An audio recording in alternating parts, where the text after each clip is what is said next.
This is the 217 Recovery Podcast with Corey Winfield. You have a rich person's name. Like, you should be a billionaire with the name Winfield. And co-host Marnie Winfield. Checking the microphone. It's going good.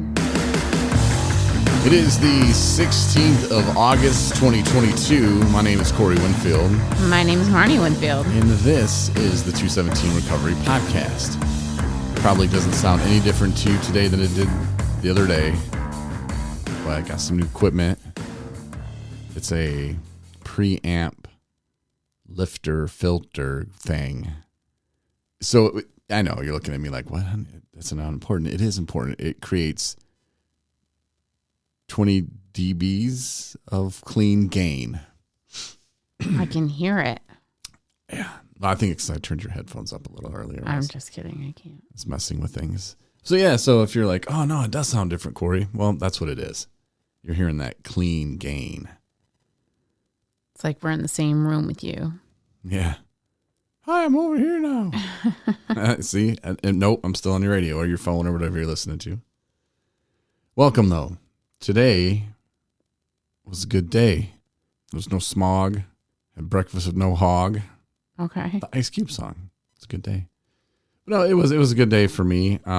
Yesterday was a good day too. I went to a meeting, and I didn't want to go to a meeting. That's when you need to go to meetings. Yep. And I told myself that, and then I said, well, I'll just drop this package off at UPS then first.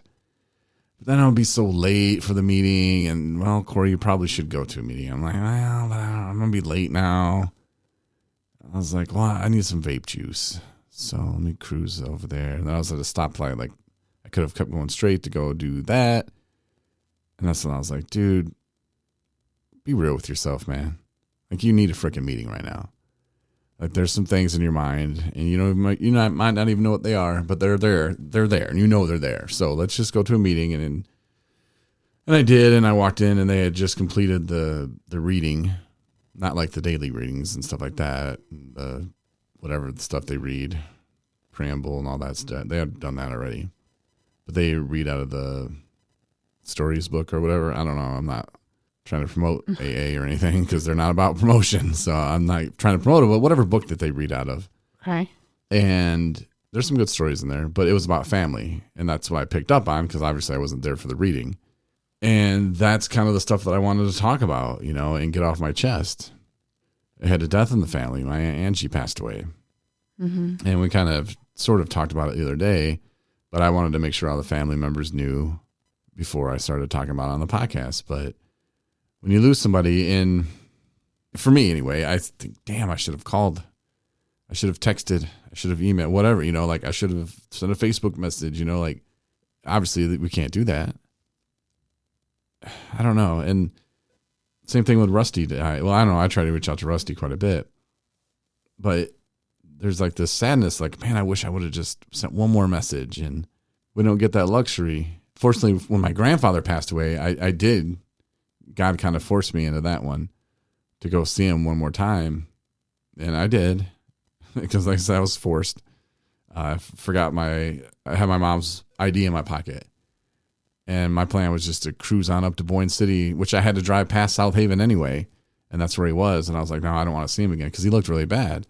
He looked like he came out of like a Nazi concentration camp. Like they'd stopped feeding him and it was bad. Like I just didn't want to, it was bad. And I'm driving and I stop in South Haven to get gas and I go in my pocket and I'm like, damn, there's my mom's ID. And initially I thought, well, I'll just mail it back to her.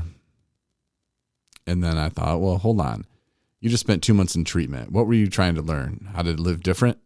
Because the old me would have just been like, psh, I'll mail it to her when I get money for a stamp.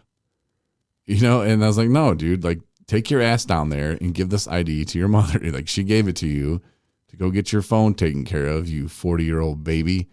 Like get your ass down there and take her the freaking ID. I like that part. I don't want to. Shut your ass up, get in the car, go. And I did. And I got to see my grandfather again. I told him that I got my 90-day coin. I teared up and I told him that I loved him. And like I said, an hour later, whatever it was, my mom texted me and she said, Grandpa's gone. I had that chance. Like I said, I was forced into it. God, he works in mysterious ways, but that's a lucky time that I had. And if you're lucky enough to have them kind of experiences too, then cherish them. And I guess that's way different. We knew he was going. My aunt, we didn't know, and those catch you off guard. And I worry about other family members. I worry about my uncle.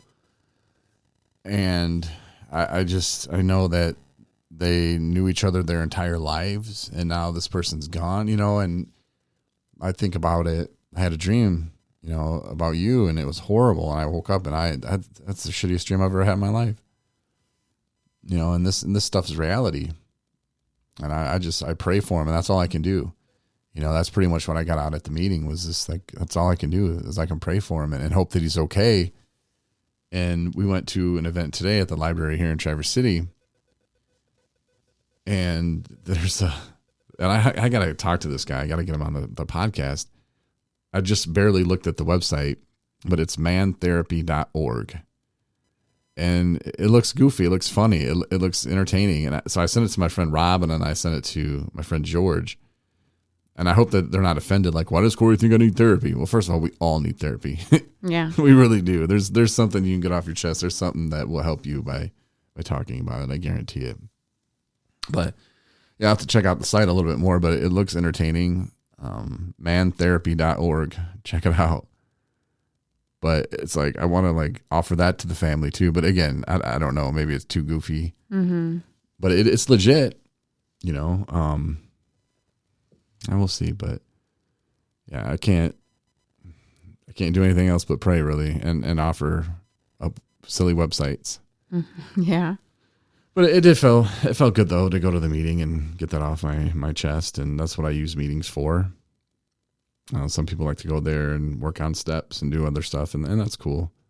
But for me, and that's all I can speak on, I use the meetings to get things off my chest and to keep me from driving to the liquor store. Yeah. That's what they do for me. Yeah. What was your big takeaway from the meeting tonight at the library?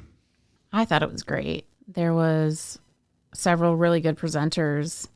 One of them, Lisa, I can't remember her last name still. Clavier. Okay. See, I say it wrong, so it's really not Clavier. Whatever it is, it's not Clavier. Okay. Well, she's great. Yeah. And she actually is an instructor or facilitates the ASSIST suicide prevention training. And we attended one over 2 years ago now. Oh, yeah. In East Jordan.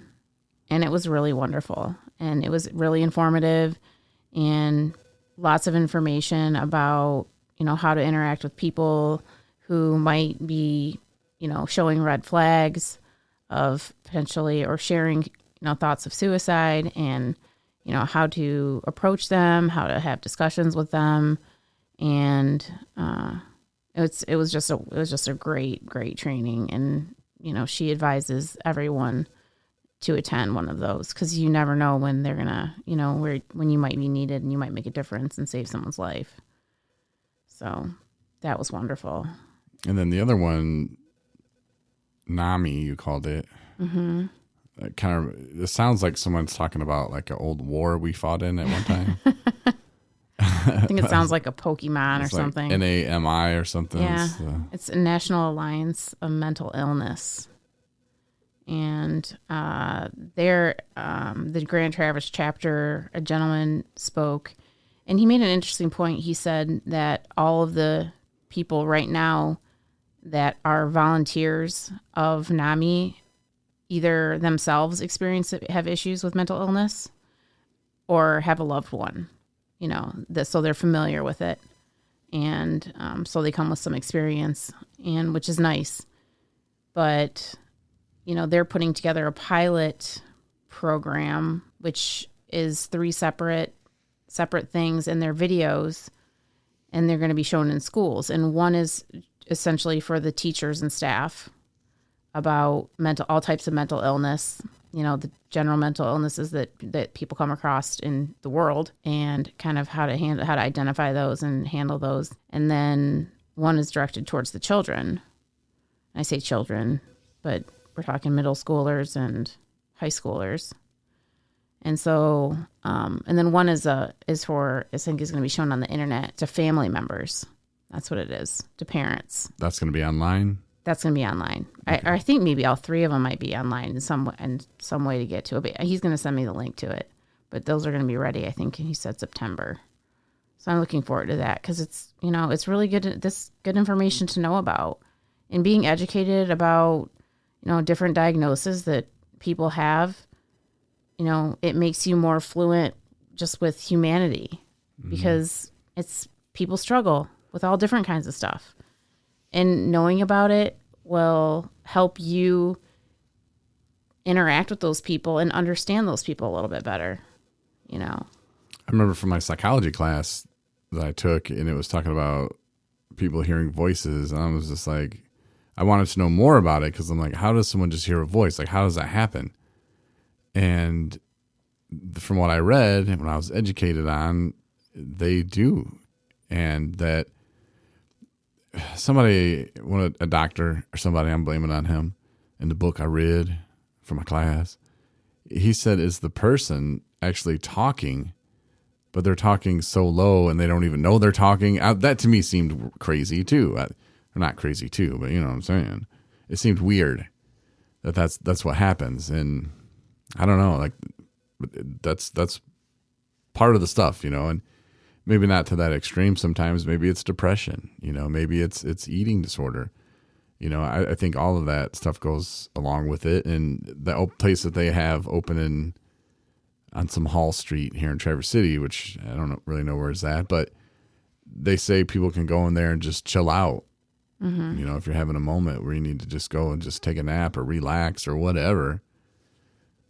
I mean, that sounds good. I told them that I went to the hospital and I took a guy there who said he was going to kill himself and who said he was serious, and he told me where the gun was and all this other stuff, or that he hid a gun in an area.